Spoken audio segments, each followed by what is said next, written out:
இன்னும் சொல்ல போனால் தாவேக்காவை நாம் விமர்சித்திருக்கிறோம். எப்படி நம்மால் போய் உடனே ஒட்டி கொள்ள முடியும் பதவிக்காக? எப்படி கட்டி புரண்டு உருள முடியும் பதவிக்காக? RSS பெற்ற பிள்ளைகள் என்று நான் விமர்சித்து விட்டு, இல்லை உங்களுக்கு நாங்கள் ஆதரவு தருகிறோம், எனக்கு துணை முதலமைச்சர் பதவி தாருங்கள் என்றா நாங்கள் பேசினோம், கெஞ்சினோம்? இல்லை, நாங்கள் அப்படி பேசியது எங்களுக்கு இருந்த சந்தேகம். நாம் வெவ்வேறு கோணங்களில் மடைமாற்றம் செய்து திரிபுவாதம் செய்யக்கூடியவர்கள். அந்த இடத்திலே திருமாவளவன் ஆனால் அப்படி அவர் அதை செய்யவில்லை. மாறாக 30 ஆண்டு காலம் நம்மோடு களத்திலே நிற்கிற ஒரு தம்பிதான் அந்த இடத்தில் அமர வேண்டும் என்று ஆசைப்பட்டு அழைத்து கொண்டு போய் அந்த நாற்காலியில் அமர வைத்து விட்டு வந்தானே, அதுதான் திருமாவளவன். யார் திராவிட முன்னேற்ற கழகத்தின் தலைமையிலான கூட்டணியில் விடுதலை சிறுத்தைகள் இல்லை என்று திமுக தலைமையை அறிவித்து விட்டது. நான் அறிவிக்கவில்லை, இதுவரையில் நான் அறிவிக்கவில்லை. தாவேகா கூட்டணியில் இருக்கிறோமா என்றும் நான் சொல்லவில்லை. அமைச்சரவையில் இருக்கிறோம். கூட்டணி பற்றிய பேச்சுவார்த்தை 1ஆம் தேதி நடந்ததில் பங்கேற்றிருக்கிறோம். இன்னும் அங்கே எந்த முடிவும் எடுக்கப்படவில்லை. அப்படி ஒரு கூட்டணி அமைந்தால் அதில் இடம்பெறுவோம். அதில் எங்களுக்கு எந்த ஐயமும் இல்லை.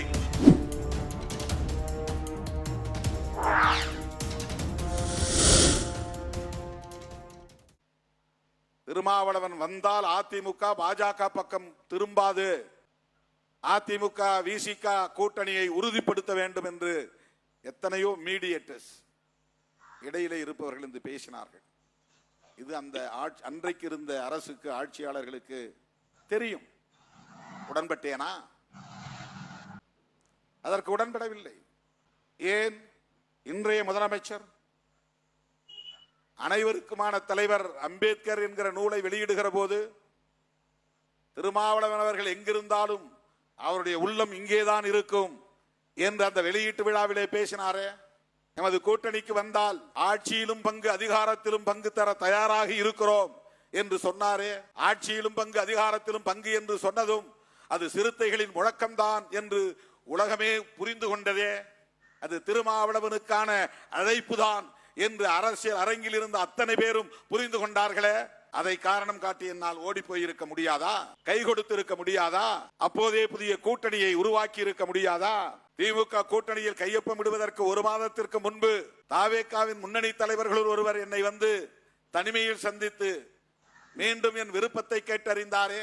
அவரிடத்தில் அறுதியிட்டு சொன்னேனே, தோற்றாலும் சரி, பல இழப்புகளை சந்தித்தாலும் சரி, மதசார்பற்ற முற்போக்கு கூட்டணி உடைபடுவதற்கு, பலவீனப்படுவதற்கு நான் ஒருபோதும் இடம் தர மாட்டேன் என்று சொன்னேனா இல்லையா? அவரும் உயிரோடு இருக்கிறார். வேண்டுமானால் அவரிடத்தில் கூட விசாரித்துக் கொள்ள முடியும். போனேனா? இல்லையே. எனக்கென்று ஒரு பிரின்சிபிள், எனக்கென்று ஒரு கொள்கை இருக்கிறது, எனக்கென்று ஒரு அரசியல் நேர்மை இருக்கிறது. வெறும் பதவிக்காக, பரிசுக்காக, பொருளுக்காக, புகழுக்காக நிலைப்பாட்டை அடிக்கடி மாற்றிக் கொள்கிறவன் இல்லை என்பதை அவ்வப்போது காலத்தால் நான் உறுதிப்படுத்தி இருக்கிறேன். யார் இதை பற்றி பேசினார்கள்? பார்கெயின் செய்தேன், பேரம் பேசினேன், படியவில்லை என்றும், வாய்ப்பு நிறைவேறவில்லை, அதனால் இன்றைக்கு தாவேகாவுக்கு ஆதரவு என்றும் பலரும் இன்றும் பேசிக் கொண்டிருக்கிறார்கள். திராவிட முன்னேற்ற கழக தலைமையிலான மதசார்பற்ற முற்போக்கு கூட்டணிக்கு விடுதலை சிறுத்தைகள் கட்சி எந்த வகையிலே துரோகம் இழைத்தது? யாராவது சொல்ல முடியுமா? ஆதாரம் காட்ட முடியுமா? வெளிப்படையாக விவாதிக்க முடியுமா? தாவேகாவுக்கு ஆதரவு தெரிவிக்கிற கடைசி நொடி வரையில் திமுக தலைமைக்கு தகவல் கொடுத்தேன். நாங்கள் இப்படித்தான் முடிவெடுக்க போகிறோம், இப்படித்தான் நிலைப்பாடு எடுக்க போகிறோம், இதுதான் காரணம். வெளிப்படையாக பேசினோமா இல்லையா? ஒப்புதல் பெற்றோமா இல்லையா? அந்த தோழமையை பாராட்டினோமா இல்லையா? அந்த நட்புறவை சிதைக்க கூடாது என்பதில் உறுதியாக இருந்தோமா இல்லையா? தோழர் ரவிக்குமார் அவர்களும் சிந்தனை செல்வன் அவர்களும் அன்றைக்கு என்னோடு நெருக்கமாக இந்த இடத்திலே தனிமையில் இருந்த போது, சேருவதென்று முடிவெடுத்தால் நீங்களே அமைச்சரானால் தான் தமிழ்நாடு முழுவதும் ஒரு எழுச்சி உருவாகும், அதற்கு நீங்கள் உடன்பட வேண்டும், அதுதான் சிறப்பாகவும் இருக்கும். ஒன்று ஆதரவு தருவதில்லை என்ற நிலைப்பாட்டை எடுக்க வேண்டும். அப்படி இல்லை என்றால் ஆதரவு தருவது என்று முடிவெடுத்தால் நீங்களே அமைச்சராவதுதான் சரியாக இருக்கும் என்ற ஆலோசனைகளை தந்தார்கள். இந்த ஆலோசனை சரிதான், இல்லை என்று நான் மறுக்கவில்லை. ஆனால் அதற்கும் நான் உடன்படவில்லை. என்னை பொறுத்த மட்டில் என்னை பற்றிய தனிப்பட்ட முடிவு, அதை எடுப்பதற்கு எனக்கு தனி அதிகாரம் இருக்கிறது, சுதந்திரம் இருக்கிறது. தோழர் ரவிக்குமார் இடத்திலே நான் சொன்னேன், தனிப்பட்ட முறையில் என்னுடைய கருத்து இது, ஆனால் கட்சி கருத்து என்று இதை நான் திணிக்க மாட்டேன். கட்சி சார்பில் அனைத்து பொறுப்பாளர்களும் இங்கே இல்லை என்கிற போது, பொதுச் செயலாளர்கள் என்கிற முறையில் நீங்கள் இருவரும் சொல்லுகிற கருத்தை நான் ஏற்றுக்கொள்ளுகிறேன் என்று 10 நாட்களுக்கு பிறகுதான் தோழர்களே 9ஆம் தேதி ஆதரவு என்கிற நிலைப்பாட்டை நாம் தனித்து வெளியே இருந்து ஆதரவு தருவது என்கிற நிலைப்பாட்டை மட்டும் அறிவித்தோம். கம்யூனிஸ்டுகளுக்கு என்ன நிலைப்பாடோ அதுதான் நம்முடைய நிலைப்பாடு. அவர்கள் எடுப்பதை போல் நாங்களும் எடுப்போம் என்று நான் சொன்ன வாக்குறுதியை இன்றைக்கு நிறைவேற்றினேன். ஆனால் கம்யூனிஸ்ட் தோழர்களுக்கே திருமாவளவன் மீது சந்தேகம் வரக்கூடிய அளவுக்கு விவாதங்களை மடைமாற்றி கொண்டு போனார்கள். திருமாவளவன் தாமதப்படுத்துவதற்கு இதுதான் காரணம். நம்மை வைத்து திருமாவளவன் ஏதோ அரசியல் செய்வது போல் தெரிகிறது என்றும் அந்த கட்சி தோழர்களுக்கு இடையிலே விவாதம் நடந்ததாக நான் அறிந்தேன். எந்த இடத்திலும் நாம் அப்படி பேசவில்லை. அவர்களும் நாமும் ஒரே களத்தில் நிற்கிறோம், ஒரே திசை வழியில் பயணிக்கிறோம். ஒரு புரட்சிகர அரசியலை முன்னெடுக்க வேண்டும் என்பதில் உறுதியாக நாம் நிற்கிறோம் என்கிற அந்த அடிப்படையில் தான் 7ஆம் தேதி அவர்களோடு சேர்ந்து ஒரு போராட்டத்தை நடத்தினோம். அந்த அடிப்படையில் தான் நீங்கள் என்ன முடிவெடுக்கிறீர்களோ அதன்படி நாங்களும் எடுக்கிறோம் என்று தோழமையை உறுதிப்படுத்துவதற்காக நான் அந்த கருத்தை சொன்னேன். அந்த சொன்ன சொல்லை நான் காப்பாற்றினேனா இல்லையா? வாக்கு தவறினேனா? 9ஆம் தேதி ஆதரவு என்ற அறிவிப்பை செய்கிற போது அந்த பகல் வேளையில் என்ன நடந்தது என்பது எனக்கு தெரியாது. நான் சோசியல் மீடியா பார்க்கவில்லை, தொலைக்காட்சியை பார்க்கவில்லை. வெளியே என்ன நடக்கிறது என்று எனக்கு தெரியாது. ஏன் தலைமையகத்திற்கு பத்திரிகையாளர்கள் வந்தார்கள் எனக்கு தெரியாது. யாரும் அழைக்கவில்லை, அவர்களே தேடி வந்தார்கள். தோழர்களே, 9ஆம் தேதிக்கு பிறகு 21ஆம் தேதி தான் அமைச்சரவையில் தேர்வது என்று நாம் முடிவெடுத்தோம். அமைச்சரவையில் சேர்ந்தது அவ்வளவு பெரிய குற்றமா? பெரியார் வெளிவந்தவர்கள் பெருமைப்பட்டு இருக்க வேண்டாமா? தலித் மக்களுக்காக போராடுகிற ஒரு இயக்கம் முதல் முறையாக அமைச்சரவையிலே இடம்பெறுவதை நாங்கள் வரவேற்கிறோம், பாராட்டுகிறோம் என்றல்லவா பெரியார் பாசறையில் இருந்து உருவான இயக்கங்கள் தலைவர்கள் அதில் உடன்பாடு இல்லை என்றாலும் கூட பாராட்டி இருக்க வேண்டும். அமைச்சரவையிலே இடம்பெற்றது, வன்னி அரசுவை நான் அறிவித்தது, இதையெல்லாம் வெவ்வேறு கோணங்களில் மடைமாற்றம் செய்து திரிபுவாதம் செய்யக்கூடியவர்கள். அந்த இடத்திலே திருமாவளவன் விரும்பி இருந்தால் அமைச்சராகி இருக்கலாம் அல்லவா? ஆனால் அவர் ஆகவில்லை. தம்மோடு நின்ற ஒரு தம்பியைத்தான் அமைச்சராக்கி இருக்கிறார். அதிலும் அவருடைய பெருந்தன்மை இருக்கிறது என்று யாராவது பேசியதுண்டா? அதை பாராட்டியதுண்டா? அதை சுட்டி காட்டியதுண்டா? அந்த வாய்ப்பை தான் பயன்படுத்திக் கொள்ள வேண்டும் என்றல்லவா திருமாவளவன் முனைந்திருக்க வேண்டும். ஆனால் அப்படி அவர் அதை செய்யவில்லை. மாறாக 30 ஆண்டு காலம் தம்மோடு களத்திலே நிற்கிற ஒரு தம்பிதான் அந்த இடத்தில் அமர வேண்டும் என்று ஆசைப்பட்டு அழைத்து கொண்டு போய் அந்த நாற்காலியில் அமர வைத்து விட்டு வந்தானே, அதுதான் திருமாவளவன் என்று யார் பேசினார்கள்? எத்தனை பேர் பேசினார்கள்? யார் சுட்டி காட்டினார்கள்? தோழர்களே, இதெல்லாம் உங்கள் சிந்தனைகளுக்காக நான் முன்வைக்கிற கருத்து. யாருக்காகவும் நான் விளக்கம் சொல்லவில்லை. ஏன் திருமாவளவன் அடிக்கடி விளக்கம் சொல்றார்? என் தோழர்களை தெளிவுபடுத்த வேண்டியது என்னுடைய பொறுப்பு. என் தலைமையின் மீது நம்பிக்கை வைத்திருப்பவர்களுக்கு விளக்கம் தர வேண்டியது என்னுடைய பொறுப்பு. இதில் எனக்கு எந்த ஈகோவும் கிடையாது. நான் பெரிய தலைவர், நான் யாருக்குன்னு விளக்கம் சொல்ல வேண்டிய அவசியம் இல்லை என்கிற அற்பத்தனமான ஒரு ஈகோயிஸ்ட் அல்ல நான். அப்படிப்பட்ட ஆள் இல்லை நான். அதற்கு விளக்கம் சொல்ல வேண்டிய பொறுப்பு எனக்கு இருக்கிறது. தோழர் வீரபாண்டியன் அவர்கள் சொன்னதை போல இங்கே பெரும்பான்மை இடங்களில் வெற்றி பெற்ற ஒரு தனிப்பெருங்கட்சியாக தாவேகா வந்திருக்கிறது. நமக்கு அதிலே மகிழ்ச்சி இல்லைதான். ஏனென்றால் நாம் திமுக கூட்டணியிலே போட்டியிட்டோம். எப்படி நாம் மகிழ்ச்சி அடைய முடியும்? இன்னும் சொல்ல போனால் தாவேகாவை நாம் விமர்சித்திருக்கிறோம். எப்படி நம்மால் போய் உடனே ஒட்டி கொள்ள முடியும் பதவிக்காக? எப்படி கட்டி புரண்டு உருள முடியும் பதவிக்காக?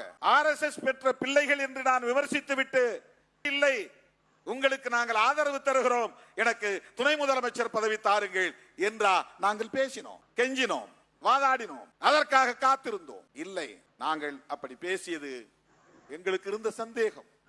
நேருக்கு நேர அந்நிய அரசை அமைச்சர் நாற்காலியில் அமர வைத்த பிறகு நானும் தோழர் ரவிக்குமார் அவர்களும் சிந்தனை செல்வன் அவர்களும் 3 பேரும் அமர்ந்து முதலமைச்சரோடு பேசிக் கொண்டிருந்த போது நான் சொன்னேன், எனக்கு உங்கள் மீது தேர்தலுக்கு முன்பு இருந்த சந்தேகம் இது. ஆனால் நீங்கள் எடுத்திருக்கிற இந்த முடிவு எங்களை வியப்புக்குள் ஆழ்த்தி இருக்கிறது. நீங்கள் நினைத்திருந்தால் அதிமுக ஆதரவை பெற்று ஆட்சியை உடனே அமைத்திருக்க முடியும், அல்லது அதிமுக கூட்டணியில் உள்ள பிற கட்சிகளின் ஆதரவும் உங்களால் பெற்றிருக்க முடியும். ஆனால் மதசார்பற்ற சக்திகளாக களத்தில் மக்களால் அடையாளம் காணப்பட்டிருக்கிற எங்களை போன்றவர்களை நீங்கள் அழைத்து ஆதரவு கேட்டிருப்பது ஒரு துணிச்சலான முடிவு. ஆகவே நீங்கள் எடுத்திருக்கிற இந்த நிலைப்பாட்டை நாங்கள் அங்கீகரிக்க வேண்டியது எங்களுடைய பொறுப்பு. மத சார்பின்மையில் உங்களுக்கு ஒரு நம்பிக்கை இருப்பது எங்களுக்கு வெளிப்பட்டு இருக்கிறது. அது தேர்தலுக்கு முன்பு இருந்த சந்தேகம். இந்த நிலைப்பாடு அந்த சந்தேகத்தை போக்கி இருக்கிறது. எனவே ஆதரவு நல்குகிறோம், உறுதியாக இருப்போம். என்றைக்கும் தோழமைக்கு உண்மையாக இருப்போம், நட்புக்கு உறுதியாக இருப்போம். 5 ஆண்டுகள் வரையில் உங்கள் ஆட்சி தொடரும், அதற்கு நாங்கள் உற்ற துணை இருப்போம் என்று சொன்னேன். என்ன துரோகம் இருக்கிறது? பத்திரிகையாளர்கள் கேட்கிறார்கள், நீங்க திமுக கூட்டணியில் தான் இருக்கீங்களா இல்லையா? திராவிட முன்னேற்ற கழகத்தின் தலைமையிலான கூட்டணியில் விடுதலை சிறுத்தைகள் இல்லை என்று திமுக தலைமையே அறிவித்து விட்டது. நான் அறிவிக்கவில்லை, இதுவரையில் நான் அறிவிக்கவில்லை. தாவேகா கூட்டணியில் இருக்கிறோமா என்றும் நான் சொல்லவில்லை. அமைச்சரவையில் இருக்கிறோம். கூட்டணி பற்றிய பேச்சுவார்த்தை 1ஆம் தேதி நடந்ததில் பங்கேற்றிருக்கிறோம். இன்னும் அங்கே எந்த முடிவும் எடுக்கப்படவில்லை. அப்படி ஒரு கூட்டணி அமைந்தால் அதில் இடம்பெறுவோம். அதிலே எங்களுக்கு எந்த ஐயமும் இல்லை. இதை ஏன் இப்போது நான் சொல்லுகிறேன் என்றால், திராவிட முன்னேற்ற கழகத்தின் தலைவர்கள் அத்தனை பேரும் ஒன்று கூடி விடுதலை சிறுத்தைகளில் இருந்து ஒருவரை அழைத்து கட்சியிலே இணைத்த போதே திமுக தலைமையே சொல்லுகிறது, விடுதலை சிறுத்தைகளோடு எங்களுக்கு உறவில்லை என்று. நானா சொன்னேன்? விடுதலை சிறுத்தைகளோடு கூட்டணி இல்லை என்ற அறிவிப்பை செய்தது யார்? பெருமதிப்பிற்குரிய மேனாள் முதலமைச்சர் அண்ணன் முத்துவேல் கருணாநிதி ஸ்டாலின் அவர்கள்தான். எனது மதிப்புக்குரியவர். அவர் மீதான மதிப்பு என்றைக்கும் குறையாது, அது வேறு. பாஜகவில் இருக்கிற தலைவர்களுக்கே மிகுந்த மரியாதை கொடுக்கிறவன் திருமாவளவன். அவர்கள் கொள்கை, அவருடைய அரசியல் நமக்கு பகை, அவ்வளவுதான். தனிநபர்கள் யாரும் இல்லை. அக்கா தமிழிசை சவுந்தரராஜன் எங்கே வந்தாலும் தேடி போய் வணக்கம் சொல்லுகிறவன் நான். அண்ணன் பொன்னார் அவர்கள் வழியிலே, அண்ணன் மேனாள் முதலமைச்சர் முத்துவேல் கருணாநிதி ஸ்டாலின் அவர்கள் திராவிட முன்னேற்ற கழகத்திற்கும் விடுதலை சிறுத்தைகளுக்கும் இடையிலான அரசியல் உறவை இல்லை என்று அறிவித்திருக்கிறாரா இல்லையா? அந்த முடிவை அவர் எடுத்தாரா நான் எடுத்தேனா? என் தம்பிகளுக்காக இதை நான் முன்வைக்கிறேன். என் உயிரின் உயிரான விடுதலை சிறுத்தைகளுக்காக, உங்களின் சிந்தனைகளுக்காக இதை நான் முன்வைக்கிறேன். யார் மீதும் எனக்கு எந்த காழ்ப்பும் கிடையாது. யார் மீதும் எனக்கு எந்த காழ்ப்பும் கிடையாது. அரசியல் என்பது முற்றிலும் வேறு. தனிநபர் உறவுகள் என்பது, நட்பு என்பது அரசியல் பகைமையோடு போட்டு குழப்பிக் கொள்ள கூடாது. இந்த கூட்டணியில் இருந்தா அந்த கூட்டணியில் பேசக்கூடாது, அந்த கூட்டணியில் இருந்தா இந்த கூட்டணியில் இருக்கிறவங்களோட பேசக்கூடாது. இது தமிழ்நாட்டில் மட்டும்தான் இருக்கிறது, வேறு எந்த மாநிலத்திலும் இல்லை. டெல்லியில கிடையாது. காங்கிரஸ்காரர்களும் பிஜேபி காரர்களும் நேருக்கு நேர் எதிரும் புதிருமாக கடுமையான வாதங்களை செய்து கொள்வார்கள். வெளியே லாபில வந்தவர் ஒருத்தர் கை குலுக்கி கொண்டு, தோளில் கையை போட்டுக் கொண்டு, அதை பார்த்தாலும் திமுக கூட்டணியில் தான் இருப்போம். ஆட்சி இருந்தாலும் சரி, எந்த ஆட்சி இருந்தாலும் சரி. ஆனா ஒரு தலித் எந்த முறையில் பாதிக்கப்பட்டாலும் SC/ST ஆக்ட் போடணும். அது என்ன சங்கதியா இருந்தாலும், எந்த வழக்கா இருந்தாலும். தலித் அல்லாதவர்கள் அதில் சம்பந்தப்பட்டிருந்தா, ஒரே ஒரு ஆள் இருந்தா கூட SC/ST ஆக்ட் போடணும். அதை போட சொல்லலாம். பிராக்டிக்கலா தான் பேசணும். நான் எப்பவுமே நாம அதிகாரிகளுக்கு எதிராக தூண்டி விட்டது கிடையாது, எந்த சமூகத்துக்கு எதிராகவும் தூண்டி விட்டது கிடையாது. அங்க இருக்கிற தம்பிகளை கம்யூனிஸ்ட்ல வந்திருக்கிறாங்க, அவங்களோட கலந்து பேசுங்க, அவங்க என்ன சொல்றாங்கன்னு கேளுங்க, அவங்களோட சேர்ந்து முடிவெடுங்க அப்படிலாம் நம்ம பேசிட்டு, சிந்தனை செல்வன் பக்கத்தில் உட்காந்துருக்காரு, அவர்கிட்டையும் பேசுங்க அப்படின்னு கொடுத்து பேச வச்சு அவங்களுக்கு வழிகாட்டணும். போஸ்ட்மார்ட்டம் பண்ணட்டும், அதை அனுமதிங்க. இது எல்லா வழக்குகளையும் நம்ம சொல்றதுதான். போஸ்ட்மார்ட்டம் பண்ணாம நீ எப்படி எவிடன்சஸ் எடுக்க முடியும்? அதுல நமக்கு நிறைய ஆதாரங்கள் கிடைக்கும். 100% அதிகாரிகள் மீது சந்தேகப்பட்டா, மருத்துவர் மீது சந்தேகப்பட்டா எதுவுமே செய்ய முடியாது. அப்ப போஸ்ட்மார்ட்டம் நடக்கணும். அதை முறைப்படி எப்படி பதிவு செய்யணும், அதுக்கான வழிமுறைகள் என்ன, எத்தனை டாக்டர் கொண்ட கமிட்டி அதில் இருக்கணும், எப்படி அதை வீடியோ பதிவு பண்ணணும். இறந்து போனவருடைய உறவினர்கள் போய் முதல்ல பாடியை ஓப்பனா பார்க்கும்போது, பேர் பாடியை பார்க்கும்போது உடல்ல எக்ஸ்டர்னல் இன்ஜுரிஸ் இருக்கான அவங்களும் பார்க்கலாம். அதை போய் பாருங்க. வெறுமனே தூக்கில தொங்குறான். அப்போ அடித்து தூக்கில் தொங்க வைக்கப்பட்டார்களா, உண்மையிலே அவர்களே தூக்கில் தொங்கினார்களா என்ற கேள்வி எழுகிறது.